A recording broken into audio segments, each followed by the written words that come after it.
It's Sunday evening, you're having dinner with your family, the kids are laughing, your spouse is passing the mashed potatoes. Then suddenly, bang, bang, bang, police, probation check, open up, your heart drops, your hands start shaking. You walk toward that door ready to open it because that's what good people do, right? Wrong, dead wrong. Because if you open that door right now, you or someone you love might not be coming back inside. And here's what nobody is telling you. That man outside yelling probation is probably not from probation at all. He's likely an ICE officer or some other type of law enforcement agent. And in 2026, they are 100% legally allowed to lie straight to your face to trick you into opening that door and stepping outside. I'm about to reveal 5 specific lies federal agents are using right now to get innocent people to open their doors. One of these tactics, the one I call the Good Samaritan trick, has already resulted in over 3,000 wrongful detentions this year alone. 3,000 families who thought they were being helpful, 3,000 people who lost everything because they didn't know what I'm about to teach you. Stay with me because by the end of this video, you'll know the exact words, the specific phrases you need to say to keep police outside and yourself out of handcuffs. Write down this timestamp if you need to, because what I'm revealing at the 12-minute mark could literally save your life or the life of someone you love. Now, before we dive into these 5 deadly tactics, let me tell you about Maria. Maria is not her real name, but her story is 100% real. Maria was a 43-year-old mother of 2 in Phoenix, Arizona. She'd been in this country for 18 years. Her kids were born here, American citizens. She had a job, paid her taxes, never been in trouble. One Saturday morning in March, someone knocked on her door. "Ma'am, we found your daughter's backpack near the school. We want to return it to you." Sounds good, right? Who wouldn't want their kid's backpack back? Maria opened the door. Within 30 seconds, she was in handcuffs. Within 3 hours, she was in a detention facility. Within 2 weeks, she was deported. Her American-born children came home from their grandmother's house that day to an empty home. No mother, no explanation, just gone. All because she opened the door. What did Maria do wrong? I'm going to tell you her exact mistake in just a few minutes. But first, you need to understand the most basic rule of door security, the rule that could have saved Maria, the rule that 99% of Americans are breaking right now without even knowing it. Never, ever, under any circumstances, open your door blind. Never. We are trained by society from the time we're children to be polite. Someone knocks, you answer. That's what nice people do. That's what your parents taught you. That's what you taught your kids. I'm telling you right now, those days are done, finished, over. Do not open your door unless you know exactly, precisely, without any doubt, who is on the other side of it. You can use your Ring camera. You can use a peephole. You can use a window at the side of your house. You can crack a second-floor window and yell down, whatever works for your home. But never, and I mean never, just swing that door open because someone knocked. You have absolutely no legal duty to open your door for anyone. None. Zero. Even if they're yelling police, even if they're yelling fire department, even if they're yelling probation officer. You do not have to open that door. And here's something that's going to sound extreme to some of you, but I stand by it 100%. Unless you personally called 911 and requested police to come to your home, don't open the door, period, if law enforcement is on the other side. Just don't do it. Think about it this way. If you do not open the door for law enforcement, 99% of the problems you might ever face with police will never happen. There will be no accidental assaults, no "I thought he was reaching for something" situations, no plain view searches where they claim, "Hey, I saw something illegal through the doorway, I had to enter." No foot stuck in your door, no forced entry unless they have a judge-signed warrant, which we'll talk about in a minute. Just don't open the door. It's pretty simple, right? Keep that barrier between you and them. That door is your castle wall. The moment you open it, you're inviting the enemy inside. Because here's what happens the second you do open that door and it's law enforcement on the other side. They're going to say something like this: Sir, can you step outside for a second? We just want to talk. You see what they did there? They want you out of the home and standing on the porch. Why? What's the difference between talking inside versus outside? Here's the difference, and this is critical. The moment you step outside your home, you lose all your castle doctrine protections. Inside your home, you are the king, you are the queen. The Fourth Amendment protects you with an iron shield. Outside, on your porch, on your lawn, on the sidewalk, you're just a pedestrian. They can detain, question, search, and arrest. You went from protected royalty to vulnerable civilian in one step. Now, some of you are thinking, well, Daniel, what if they actually have a warrant? Don't I have to let them in then? Great question. Here's the answer. If they have a real warrant, a warrant signed by an actual judge, they can bust that door down whether you like it or not. They don't need your permission. They don't need you to politely open up. They will break that door into splinters if they want to. So why would you open it for them? You still don't have to let them in. In fact, what happened to those Minnesota lawmakers last year should be a wake-up call to everyone watching this. A person pretending to be a police officer came to their door and assaulted them. Actually did much worse than that. The lawmakers opened the door thinking it was legitimate police. It wasn't. I guarantee you they wish they had not opened that door. They wish they had asked for identification through a closed door. They wish they had called 911 to verify, but they didn't. And they paid a terrible price. But let's talk about warrants specifically in regards to ICE agents, because this is where things get tricky and where most people get confused. There are two types of warrants ICE agents might have when they show up at your door.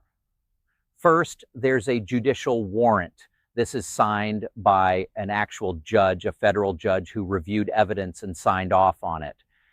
If ICE has this type of warrant, they don't need your permission to come inside. They can break that door down, and they will. You have no choice in the matter. But here's the thing. Judicial warrants are rare, very rare. Most ICE operations don't use them because they're hard to get. The second type is what's called an ICE administrative warrant. Now, this is signed not by a judge, but by an ICE agent, just another government employee, no judicial review, no independent oversight. And here's what you need to burn into your brain right now. An ICE administrative warrant is absolutely worthless when it comes to entering your home. Trash, garbage. It does not give them any right whatsoever to enter your home without your consent. None. They cannot use it to break down your door. They cannot use it to force entry. It's only valid if you voluntarily let them in or if they encounter you outside your home. The agents know this. They know the legal limits of their administrative warrants. That's exactly why they use what I call Trojan horse ruses to get you to open the door voluntarily. Well, Daniel, what are these Trojan horse ruses you keep mentioning? I'm glad you asked. There are 5 main ones I'm seeing reported across the country right now, and I don't like any of them. We're going to talk about each one briefly. I don't want to make this video 45 minutes long, but you need to know all 5 because they're being used every single day to trick people just like you. Trojan horse. Ruse number 1, the probation check. Bang, bang, bang. Probation, we're doing a compliance check. Open up. Listen carefully. If you hear that at your door, you do not need to open it. Don't. You have zero legal obligation. If you want to be polite, and I'm not even sure why you would, but if you want to be polite, you can say through the closed door, hey, I'm not opening the door. If you have a judge-signed warrant, slide it under the door or hold it up to the window where I can see it. That's it. They use probation or police business or a compliance check because it sounds official. It sounds legitimate. It sounds like something you have to respond to. But unless that warrant is signed by a judge, you are not consenting to entry, period. Here's what happens if you do open that door. They're likely going to stick a boot right in there. Once that boot is wedged between your door and your door frame, you can't close it. And then they're going to claim, I saw something suspicious inside, or I thought someone was in danger, or I had to enter the home because of exigent circumstances. Who knows what lie they'll make up? And that's the saddest part of all this. The plain view doctrine allows police to say they saw things and they suspected things, and they get away with it in court. Judges believe them, prosecutors believe them, the system believes them over you. Please do not open that door, because you don't want a situation where they stick that boot inside and they can see into your home. They might say they saw someone they know to be a suspect. They might say they smelled marijuana. They might say they heard a cry for help. Whatever they need to say to justify forcing their way in, they will say it. Don't give them the opportunity. Keep that door closed, because if they stick that boot in there and they can see inside, they can manufacture probable cause out of thin air. They can make up whatever lie they want, and you have no way to prove otherwise. Trojan horse ruse number 2, the Good Samaritan. This is the one that got Maria. This is the one I mentioned at the beginning, and it's devastatingly effective because it targets good people, people who want to help, people who want to do the right thing. Here's how it works. Bang, bang. Hey, we're the police. We found Jose's wallet next to a car down the street. We'd like to return it to him. Open up so we can give it to you. Sounds great, right? Who doesn't want a lost wallet returned? Your spouse, your roommate, your child lost their wallet, and these nice officers found it. How wonderful. Wait, stop. Think about this for 1 second. If they actually wanted to return a wallet, why can't they just leave it on the porch? Why do they need you to open the door? Why do they need to hand it to you personally? The answer is because they don't actually have a wallet. It's a trick. It's bait. It's a lie. Again, you don't have to open the door. You can literally pretend they're not even there. If you want to be polite, you can say something like, please leave it on the porch and walk away. I'm not opening the door. It's very likely they're not being helpful. They're being tactical. They're being strategic. They want that door open. Don't open it. Tell them to leave it on the porch. If they refuse to leave it, guess what? It's not about the wallet. It never was about the wallet. And then they may start saying things like, I can't hear you through the door. You need to open it so I can hear you. Or I have to verify the ID of the person I'm giving this to. I can't just leave a wallet here. Anyone could take it. Think about that second one. The ID is in the wallet. They claim they need to see your ID to verify it matches the ID that's supposedly in the wallet they supposedly found. It's circular logic. It's nonsense. Don't fall for these tricks. Just avoid them. Don't even acknowledge they're there. Don't open that door. Trojan horse ruse number 3, the witness trap. We're investigating a serious crime that happened nearby, and we think someone inside your house might be a witness. Can you open the door so we can talk to them? Listen, again, what? That's complete nonsense, but it's working. There are reports from across the country of this tactic successfully getting people to open their doors because people want to be helpful. People want to do good in society. They want to help catch criminals. They want justice. And I totally get it. I understand that impulse, but you need to resist it. Simply say through the closed door, I'm not answering any questions. Please contact my attorney, and then say nothing else. This is where good people, well-meaning people, trip up. They think, well, I didn't do anything wrong, so I should help the police. But there are multiple reports of ICE agents using this exact misleading claim specifically to get you to open the door. And once that door is open, everything and everyone in that house becomes a target and subject to the plain view doctrine. They can look around, they can ask for IDs, they can run names through databases, they can detain people. Please keep that door shut. Trojan horse ruse number 4, the photo bait. This one is particularly insidious. Officers will hold up a photo to your Ring doorbell camera or to your peephole. Is this guy here? We have a reliable tip that he's hiding in this house. Just open up so we can confirm it's not him, and we'll be out of your hair. We'll leave you alone. Again, you don't even have to acknowledge they're there. You can ignore them completely. If you want to be polite, you can say through the closed, locked door, I'm not opening the door. I do not consent to entry. If you have a judge-signed warrant, show it through the window or slide it under the door. This is what I call the proving evidence trap. They know the guy in the photo isn't in your house, or maybe they don't care if he is, but they're betting that you know he's not there, so you'll feel safe opening the door to prove it. See, officer, he's not here. You can look around. I have nothing to hide. Don't do that, because again, once that door is open, anything and anyone in plain view can become subject to them searching the house, pulling people out, demanding identification, running warrant checks. And here's the kicker: with the plain view doctrine, as long as their observation was objectively reasonable, they have a legal argument that their actions were lawful, even if they find absolutely nothing, even if the whole thing was a pretext. Please don't subject yourself or your family to that risk. Now, Trojan horse ruse number 5.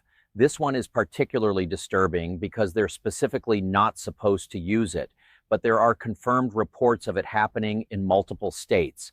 They'll say something like, gas leak, there's a dangerous gas leak in this building, everyone needs to evacuate immediately, come out now. Or carbon monoxide, we detected high levels, you need to exit the home right now.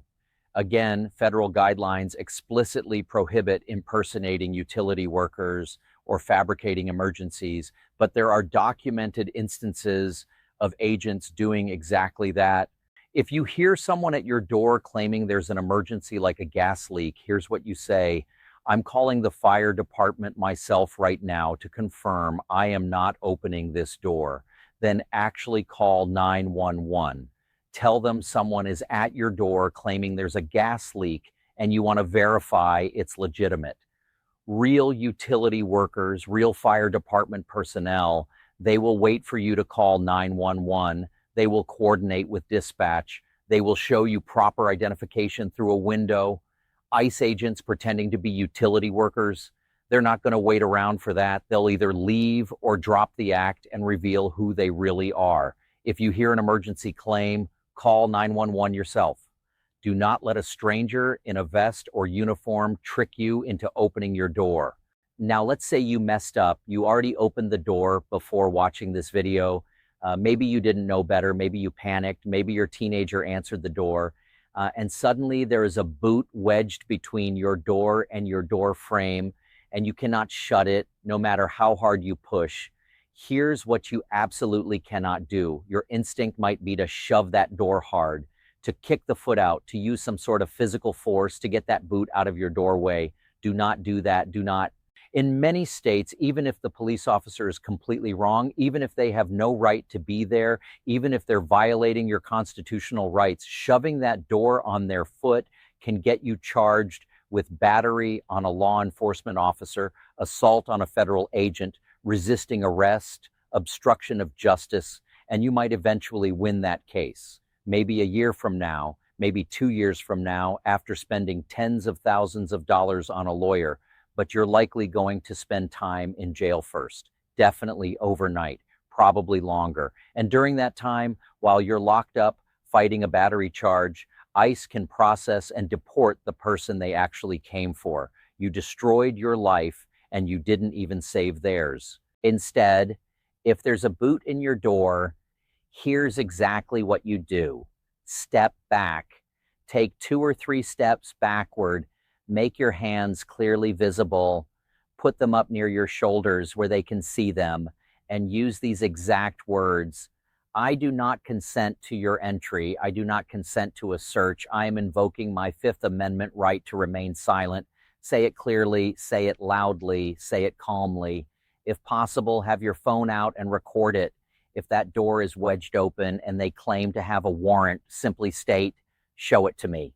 Read it carefully if they do show you something, and use these additional words: I do not consent to a search beyond the scope of that warrant.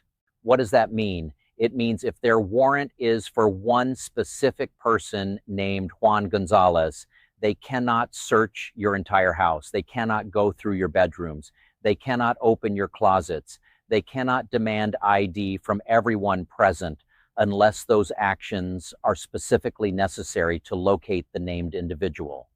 You're putting them on notice that you know your rights. You're creating a record. You're making it harder for them to exceed their authority without consequences. But again, let me be crystal clear. Do not use physical force against federal agents, ICE agents, police officers, anyone. That is a fight you will not win. Not that day, not that moment. It will be very, very bad for you. You save the fight for court with a lawyer by your side. Now, when police or ICE agents are at your door, your best weapon isn't your deadbolt. It's not your door chain. It's not even your words, as important as those are. Your best weapon is your phone. I want you to record everything. Record the interaction from inside your home through a window if possible. Record the badges, record the faces, record the vehicle license plates. If they say they have a warrant, try to record that warrant through the window or through the Ring camera. Try to record everything they say, every word, every claim, every threat, every promise. Why? Because later in court, it becomes your word against theirs. And I hate to tell you this, but judges usually believe the agents. Prosecutors usually believe the agents. The system usually believes the agents over you. But if you have video evidence, if you have audio evidence, suddenly things change. Suddenly there's objective proof of what actually happened. Suddenly your lawyer has something to work with. Suddenly their lies can be exposed. That phone in your pocket is the most powerful legal tool you own. Use it. Remember this, your home is your castle. The Fourth Amendment to the Constitution protects your castle with the strongest legal protections available in American law. But those protections only apply if you stay inside that castle. If you step outside, even onto your own porch, even onto your own front lawn, you're no longer inside the castle. You're just somebody on the street, and police can approach anybody on the street. They can ask anybody on the street for identification.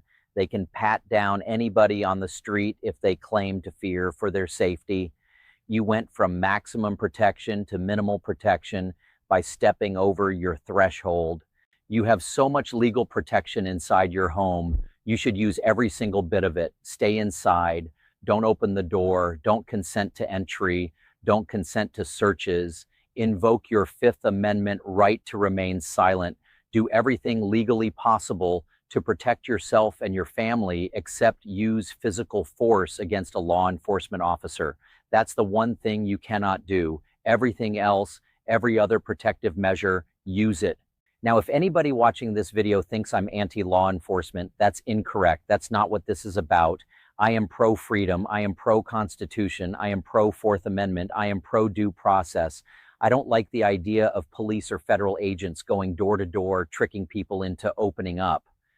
I don't like the idea of agents lying about probation checks and lost wallets and gas leaks to violate people's constitutional rights. If they have a legitimate judge-signed warrant, they don't need tricks. They can break the door down legally. The fact that they're using these ruses tells you everything you need to know. They don't have the legal authority to enter, so they're trying to trick you into giving them permission. Don't give them that permission. It's that simple. You are under no obligation to make their job easier.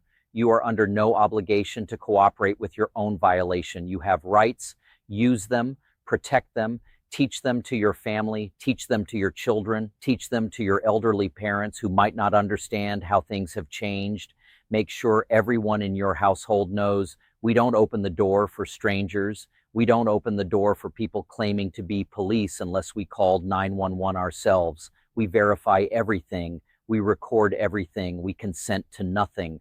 Now, if you've watched this video all the way to this point, I strongly encourage you to subscribe to my channel, hit that like button, and leave a comment below. Let me know if you agree with ICE's tactics. Let me know if you disagree. Let me know if you think this is all overblown. Let me know if you think my advice is garbage. I'm okay with that. I'm a big boy. I can handle criticism. I want to hear from you. This is an important conversation we need to be having as a country. I also want to emphasize something crucial. I am a lawyer, but I'm not your lawyer. This video is general information. You need to research your specific state laws regarding everything we talked about today. Door entry laws vary by state. Plain view doctrine varies by state. Use of force laws definitely vary by state. You need to understand the specific rules where you live, and you need to have a lawyer on standby. Everybody watching this video, everybody who made it this far, should have a criminal defense attorney's phone number saved in their cell phone right now, before you need it, before there's an emergency, before there are agents at your door. Find someone you know, like entrust in your state, interview a few attorneys if you need to, ask them about immigration issues, ask them about Fourth Amendment issues, ask them about their experience with federal agents, get a consultation, get their number, put it in your phone under attorney or lawyer or emergency legal. That is super important, because if things go south, if things go wrong, if you or a family member gets detained despite following all this advice, you need to be able to make one phone call and reach someone who can actually help you. Not tomorrow, not next week, right now. If you're facing criminal charges in Indiana, I encourage you to give me a call at 317-632-3642. Me and my team would love to talk to you about your options, to figure out how to best proceed in your case, to fight for your rights and your freedom. But most importantly, and I believe this with my entire heart and soul, with every fiber of my being, remember to always plead the fifth. Always. Your silence cannot be used against you in court, but your words absolutely can be and will be used against you. So stay silent, stay safe, stay inside your castle, and never, ever open that door blind.